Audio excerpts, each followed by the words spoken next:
Sveiki, esu Aistra, projekto gamtoskvapai.lt įkūrėja.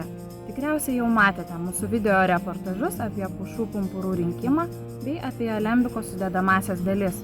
Šiame video noriu pasidalinti trumpu distiliavimo pradžiamoksliu. Jei norite pradėti distiliuoti arba jau distiliuojate, šis video reportažas jums tikrai pravers. Malonaus žiūrėjimo.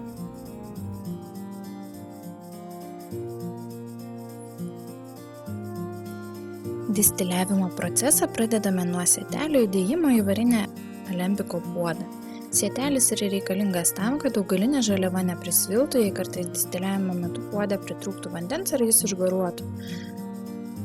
Ant sietelio dedame augalinę žaliavą, kuri gali būti tiek šviežia, tiek džiovinta.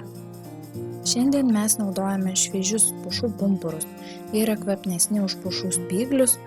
Taip pat jie padengti kvapniais limpniais sakais.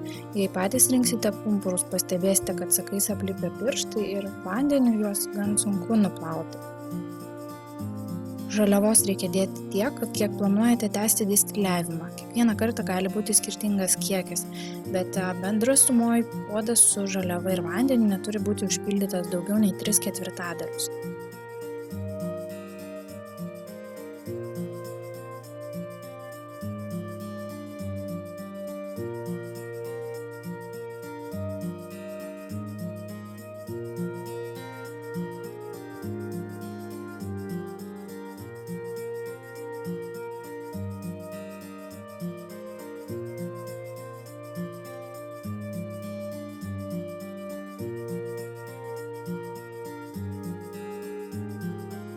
Įdėję žaliavą į varinį puodą galime pilti vandens, galima daryti ir atvirkščiai. Pirmiausia įpilti vandens, o tik tada dėti augalinę žaliavą, bet tuomet ją būtina išmaišyti su vandeniu, kad būtų pilnai sudrėkinta.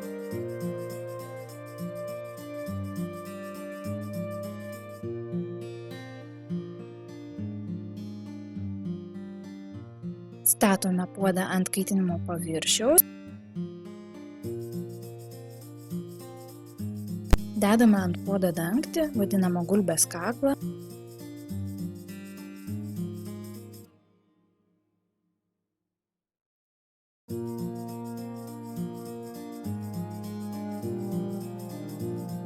Prijungiame aušintuvą.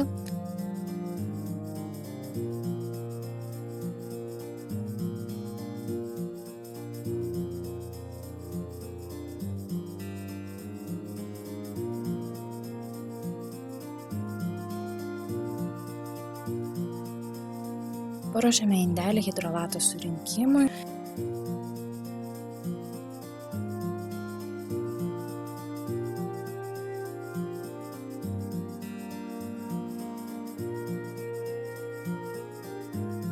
Prijungiame aušintuvo vamzdelius.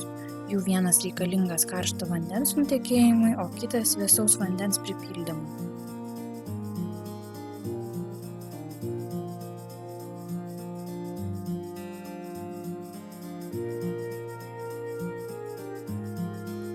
Aušintuvą taip pat užpildome šaltu vandeniu ir įjungiame kaitinimą, ir laukiame pirmųjų hidrolato lašelių.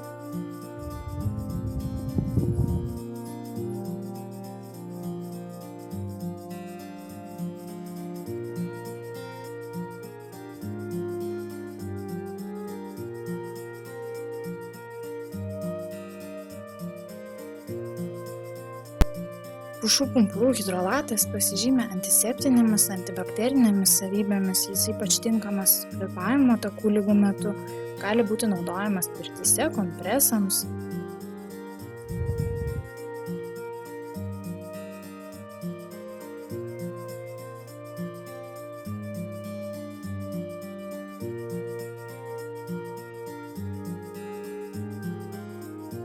Vykstant distiliavimo procesui labai svarbu, kad aušintuvo inde esantis vanduo neįkaistų. Tad turime stebėti ir nuolat pripildyti aušintuvą šaltu vandeniu. Karštas vanduo tuo metu tiesiog išteka.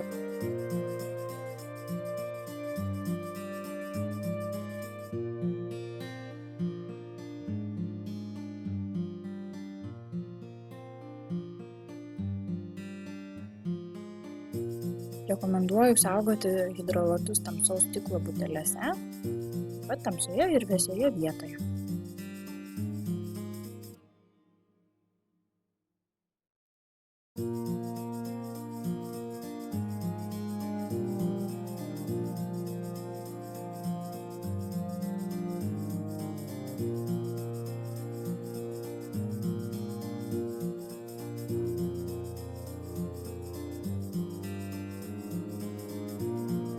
Taip pat galite distiliuoti ir pušų spyglius. Pušų spyglių hidrolatas jų švelnesnio kvapo, o juos renkant rankos neaplips sakais.